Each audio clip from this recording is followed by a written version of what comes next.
Hi, we're here today with Dr. Aaron Kheriaty.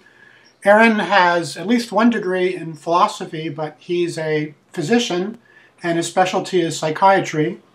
And we're here to talk first about his book recently published called The Catholic Guide to Depression. So why did you choose to write about depression, and specifically why did you focus on Catholics? Well, I think first of all, it's important to write about what you know. And given the fact that I had a lot of clinical experience in treating folks that were suffering from depression and people from all kinds of different religious backgrounds, but many of them coming from a Christian background, and many of those specifically Roman Catholic, I had a keen interest in writing about the relationship between spirituality and mental health. I had done some work at UC Irvine on that topic in the past. And the actual book project came about because I was contacted by the publisher, Sophia Institute Press, John Barger, the founding editor, who has since retired, and the press has been put into the capable hands of now Charlie McKinney, who I've worked a lot with on this book. But at the time, John called me saying that he was interested in doing a series of books looking at different mental health issues from a Catholic perspective and integrating that Catholic philosophical and theological perspective with a sound medicine and psychology and scientific sort of perspective, which I thought was a great idea. And I suggested that we start that series by taking a look at the problem of depression. And there are many reasons to start with depression, but the main reason for me was that among the more serious and chronic mental illnesses that tend to affect people, depression is by far the most common. When you look at epidemiological statistics about the amount of disability that various illnesses cause, the time lost due to not being able to work because of the illness, and so on. Among the mental illnesses, depression is the highest on that list. And in fact, among all medical illnesses, depression is number 4 on that list, according to the World Health Organization. And it's expected to rise in the next 20 years up to number 2 on that list. And so this is a problem that affects a huge number of people. Certainly including Catholics. We're not immune to any of these illnesses. And I thought that the Church had something important to say from our tradition of spiritual theology, from our understanding of the nature of suffering, from a theological perspective. I thought that the Church had something in particular to say to those who were suffering from this affliction. And so that's sort of how the genesis of the book came about. The publisher contacted me, which is not the usual way of things. Then I submitted a book proposal, which they accepted, and we were off and running. So I was grateful that it sort of unfolded in that way. I didn't have to go through an agent. I didn't have to, pitch a book proposal to several different publishers and hope that one of them would take the bait. But I was able to connect with a publisher who was very much on the same page and taking a proactive approach to developing this project. So there's a maxim in the screenwriting world, which is, it doesn't matter who you know, it's who knows you. And how did it turn out in this case, very conveniently, that the publisher knew you? Well, to be honest, I can't remember exactly what the connection was, but I think a mutual friend and colleague, another psychiatrist friend of mine, Dr. Rick Fitzgibbons, who has published as well on the topic of forgiveness, somehow John got in touch with, I believe it was Rick, and then Rick suggested that he get in contact with me. So it was through a mutual friend, and if memory serves me correctly, it was Dr. Fitzgibbons that made that connection. So I consider myself very fortunate and lucky that somehow the publisher found a way to get in touch with me. So briefly, what's the good news about depression for us? Well, the good news about depression is that for most people that suffer from depression, it's a treatable condition. It's a complex affliction. And one of the things I try to do in the book is to help readers understand that it's usually not helpful to try to reduce depression just to one or another of its aspects. You know, oftentimes we hear that, well, depression is nothing but a chemical imbalance in the brain. So we look exclusively at biology, and then we look at exclusively at medical cures like medications. It's true, insofar as it goes, that there are chemical changes in the brain from someone who's suffering from depression. But that's not the whole story. We know that the brain can change in all kinds of ways, aside from medication treatments or aside from genetic influences. We know that relationships change our brain. We know that psychotherapy changes our brain. We know that various life experiences can change our brain. So there's no way to understand depression exclusively from a biological perspective without also taking into account these other perspectives, the perspective of development and psychology and life experiences, the perspective of a person's current and prior relationships.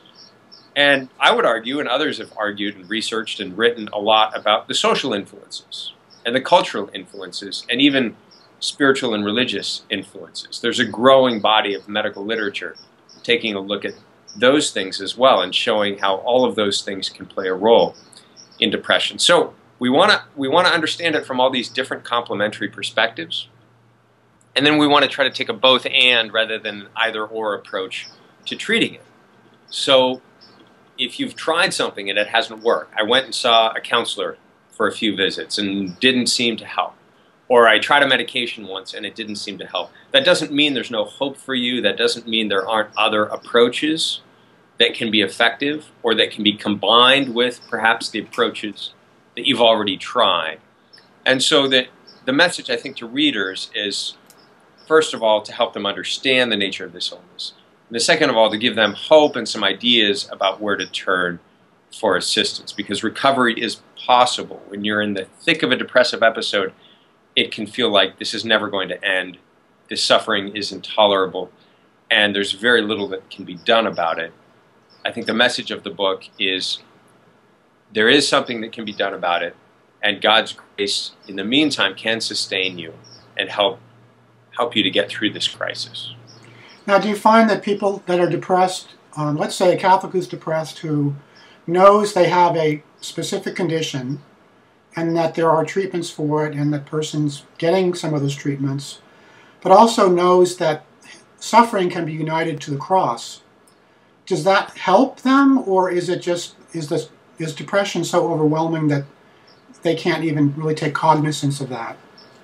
Well, I think for many people, they certainly struggle with that Catholic notion, especially when they're depressed, that my suffering can somehow be meaningful or redemptive. It can be difficult in that state of mind to know what that might mean, to appreciate what that means for me. And certainly that idea has to be understood in such a way that it doesn't suggest to the person, I shouldn't seek help, or I shouldn't try to find a way out of this suffering, or that recovery is not going to be possible, so I should just accept it in a sort of stoic resignation. But with that said, I've treated many patients who were able, especially after the fact, and in retrospect, looking at that period of life that they had gone through that was very difficult, they are able to put it into a meaningful and coherent narrative that helps them draw some sense of meaning or purpose out of their suffering. And certainly, for many people, heroically offering up their depression, their difficulties, understanding that I may not understand why God is allowing this, but I trust in Him. Falling back on that theological virtue of hope, which is so important for the person who's struggling from depression. And so I think in that sense, this Catholic idea of the redemptive value of suffering is very helpful. it's also been shown scientifically that religious and spiritual convictions, especially those in regards to finding meaning in suffering and looking toward an afterlife, can help reduce the risk of suicide. Suicide is usually something that stems from a sense of hopelessness. And so if a person can maintain that hope and that trust in God and that sense that my life still has a meaning and a purpose, even though I'm going through this severe crisis or this severe episode of depression, that can certainly reduce their risk of bad outcomes. That can be the thing that helps sustain them on the way to recovery and helps them to avoid taking sort of self-destructive routes or pathways out of that state of suffering. Dr. Kheriaty, turning now a little bit more toward the work that writers do as writers, you worked with a co-writer on this project. What was that experience like for you? Well, working with Monsignor John Syack was really very helpful in the completion of this book. I met Monsignor Syack, who now works at the Vatican, but at the time was a priest in the Diocese of Oregon. I met him at an ordination of a mutual friend, and we struck up a friendship there. I came to find out that he was doing, at the time, his doctoral work on the topic of anxiety in the writings of a 20th century theologian named Hans Urs von Balthasar. His thesis has since been published by T&T Clark as a book called Balthasar and Anxiety. But he was writing at the time, and he wanted the perspective of a Catholic psychiatrist to take a look at the medical and psychological aspects of his work, which he was integrating with philosophy and theology, and see if, does this make sense from a sort of psychiatric perspective. So I helped him on the writing of his thesis, giving him some feedback and so forth. And then when it was time for me to write this book, I sent him an early manuscript, and he was very supportive, and he very tactfully suggested that the spiritual and theological sections or aspects of the book were good, but were not on par with the medical and psychological aspects of the book, where my expertise really lies. And I took another look at the manuscript and realized that he was exactly right about that.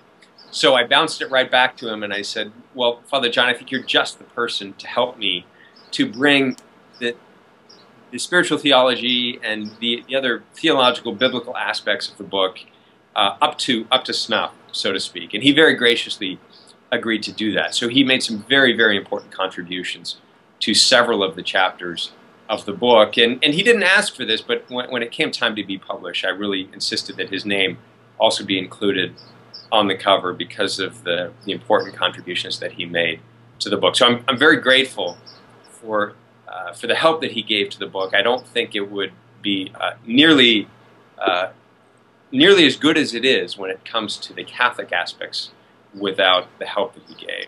And we were able to do most of the writing very smoothly and seamlessly, really over email, bouncing drafts back and forth. He's an excellent writer. His writing style seems to match up very well with my own. So, I made a final editorial pass through the manuscript just to make sure that it had the feel and the sound of a single voice to it. But that really didn't take much work because, fortunately, we think and we write in very, very similar ways, which was wonderful. Could you outline briefly your history as a writer? I know this is not your first book. Well, most of the writing that I've done has been writing essays or writing lectures that I give in an academic context or perhaps to a popular audience. The first book manuscript I wrote is one that I'm actually working right now to get published.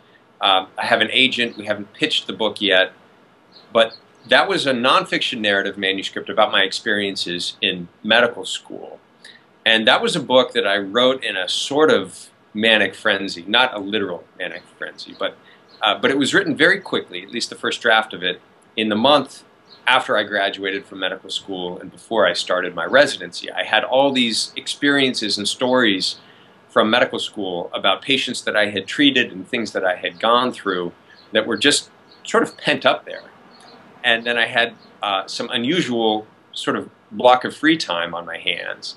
And the writing happened very quickly, and it felt very natural, and I really enjoyed it. After that, I went back and subsequently did a lot of editing on that first manuscript. But at the time, I really didn't have any marketing platform for the book. I didn't have anyone I knew professionally who could write a good preface or could help me, with securing an agent or a publisher. So that project has been on the back burner for about 10 years, and it's only this year, since I had a couple of other books published, that I picked it up again and said, I'm going to give this a go and try to pitch it. So my first book was nonfiction narrative, and then The Catholic Guide to Depression was my second book. And the depression book was really a matter of sitting down and writing out conversations that I had had in the consulting room with patients or with patients' families many times over. So I said at the beginning of the interview, I feel like it's important to write about what you know. This book, I think, came pretty naturally because most of the stuff in there came out of, how would I explain the symptoms of depression? How would I explain medications? How would I explain psychotherapy? How would I explain the relationship of prayer and the virtues and the spiritual life to recovery from depression? These are conversations I've had many times in my office with people. This book was not written for other professionals, although I think they may benefit from it. It was written for patients and for family members of patients trying to understand what their loved one is going through. So I tried to pitch it at that conversational level. And so that was another book that was, I think, sort of already there in me. It was a part of, my professional experience, and I think that made it easier to write than if I were sitting down to research something wholly new. Clearly I did some research for the book. There were some gaps that I had to plug and some holes that I had to fill. But for the most part, I tried to draw on the work that I had done in the consulting room and try to make it relevant for the reader. So let's say on a day-to-day basis, let's say you have a new idea for a book and you're going to actually write the thing. When do you do it? Where do you do it? How do you use your time? How much time can you give to it? Well, that's always the challenge for me. The time, in some respects, is our most precious resource. And for me personally, now where I am with family life, trying to raise 5 children, with a busy professional life as an academic psychiatrist, it is often hard to find as much time as I would like for writing. I have a physician friend of mine who is a very successful author, has written a New York Times best-selling narrative medicine book, and she's a lovely, wonderful older woman. And her advice to writers is to find a writing space that's set apart from your usual office or your usual home environment space.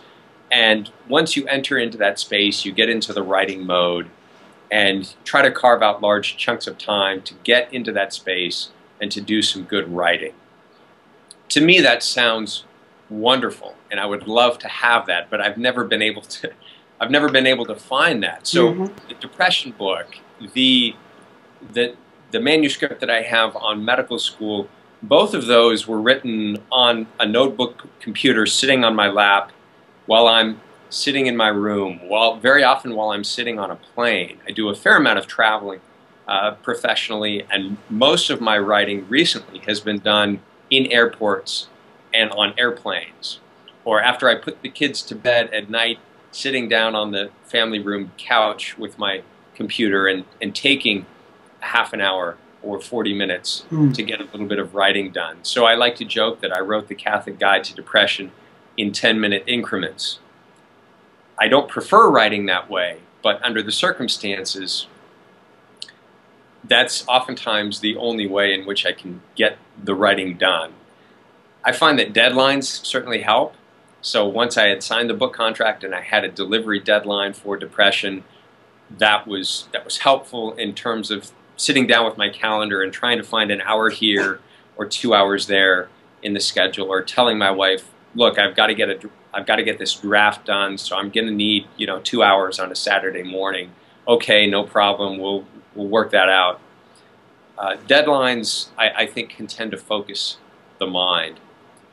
And I remember some advice that I got from a mentor of mine in college, Ralph McInerney, who was a successful and very influential academic philosopher. He was a Thomist, but he also wrote murder mysteries and had quite an impressive writing career and writing pedigree. And he started writing just to help pay the bills when he had a large family as a junior professor, sort of scraping by and trying to support his family. He started writing fiction, and I think initially he used a pseudonym because it wasn't considered, very prestigious for an academic philosopher to be writing, But in any case, I remember in college, he told me that if you want to write, you shouldn't wait for the muse to strike. You have to treat writing the way you treat any other professional activity that you want to get better at, that you want to perfect. So you have to make time for it, you have to be disciplined about it, and you have to simply write even when you don't feel like any words are flowing onto the page. So I recall, for example, he said when he began, he used to get up 2 hours early, very early in the morning, go down to his basement, and stand at his typewriter. He had a sign over his typewriter that says, "No one owes you a reading." And he said, I would just write for 2 hours. And sometimes I would kick out several pages, and the ideas were coming fast and furious. And other days I would be lucky to get through a paragraph. But it didn't matter. Those 2 hours were dedicated writing time. And that made a real impression on me, that you have to make time for it, that you don't need to get frustrated when you hit those inevitable sort of blocks where you feel like, I'm not being productive here or nothing is happening. But writing, like anything else, is work. You're going to have good days and you're going to have not so good days. But the key is make time for it, work at it, and create more opportunities where you can get into that flow, where you can get into that zone, and where good things can happen.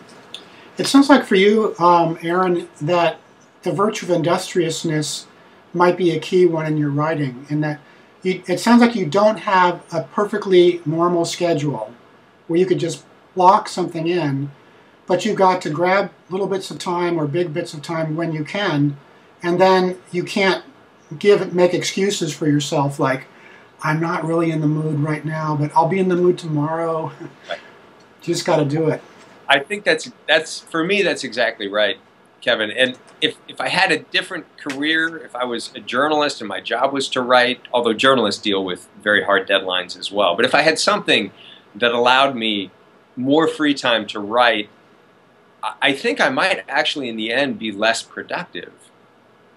Because it would be easier under those circumstances just to say, well, nothing's coming to me today, but then, there's always tomorrow, and that, I think, a pattern of that could lead to quite a bit of procrastination. So the fact that I have projects that I want to complete or that are due on a certain date, and that I don't necessarily have a lot of time at my disposal, has actually forced me, not because I'm a more virtuous person or a more industrious person than the next guy, but just given those circumstances, that's the only way to actually get these sorts of projects done. And I think it has been helpful for me to see that that writing is possible even in less than ideal circumstances, which is probably actually what every writer out there is dealing with. I think you'd be hard-pressed to find someone who doesn't wish that they had more time for it, and doesn't wish that they, had, more opportunities to let their mind just wander free, or to do research, or to do background work on the writing. I find, too, that I actually have a long commute, and I use the commute as my time, to pray, to listen to audiobooks and to get ideas, but also just to think about my writing. And I have I have a phone that I can dictate into if I have ideas. So oftentimes on the way to the office, I'll be churning over a chapter or a theme or something that I read or heard or a lecture that I listened to, and something will come to me that I want to incorporate into the book. I'll pull out the phone, I'll dictate a couple of quick notes, enough to jog my memory, and then next time when I'm sitting down at the computer, I can pull out those notes and I have a starting point for writing. Rather than staring at the blank screen, I have some springboard ideas to go from. So again, it's a matter of using whatever opportunities you have, and maybe you enjoy jogging or bike riding. Well, put a little notepad in your pocket, and while you're doing the exercise, your mind has the freedom to be a little bit more creative and to churn over ideas in your mind. And if something comes to you, use that as an opportunity to jot it down. That way you're coming to the writing process with some notes, with some ideas that can sort of get you going. Well, Nothing go ahead. Intimidating than the blank screen or the blank page. Yeah. So, our time is just whizzing by here, but I wanted to ask you about this word you use, platform. So, we've talked about it before in these interviews, but what's your take on platform? Well, I'm not an expert on this, and my books have done well in a modest Catholic niche environment, but they certainly haven't been bestsellers. But what I understand about book publishing and book marketing today, perhaps in contrast to the way things were in years past, is that authors today are expected not only to write their book, but also to edit their book as well. Publishers do very little editing these days, but also to promote their book. And I think, unfortunately, this can be a stumbling block for a lot of very good writers who maybe don't have name recognition or other media platforms that allow them to take whatever they've written and have an immediate audience. If you walk into a bookstore today or take a look at the homepage on Amazon, you'll see that many of the books are being written by people that are well known for something else. And that something else is what allows the publisher to take a risk on them, or the publishers, I guess, see it as actually a lower risk proposition. So what's a person to do that doesn't have that? I think in recent years, social media has become very important as a way to market your book. Trying to make connections with other writers that could endorse your book, or better yet, that can use their own platform, whether that's a social media platform or a speaking platform, to reference your book or to somehow encourage their own audience or their own readers to take a look at your book. So I think platform is a lot about relationships, and it's a lot about learning how to communicate your message in ways that go beyond the printed page. Because once you have your book published, you're going to have to use social media, you're going to have to try to use radio if you have any access to that, television, certainly if you had any access to that, as a way to try to get the word out on your book and drive sales. I think we only have time for one more question, but it's a good one.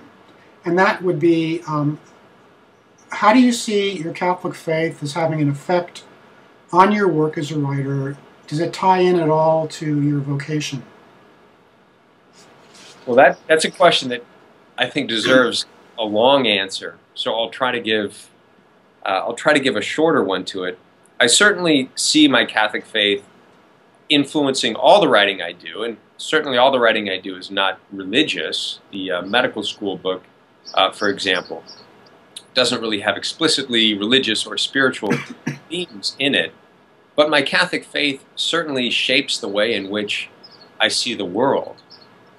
For me, the world is, as Gerard Manley Hopkins said, the world is charged with the grandeur of God. So when I write about science, or when I write about treating patients, or learning how to treat patients in medical school, I think I bring a certain wonder and a certain awe at the natural world that I wouldn't say comes entirely from my Catholic faith. I think it's possible for a non-Catholic to have that same kind of a view of the natural world, but I know that for me personally, my own understanding of the human person,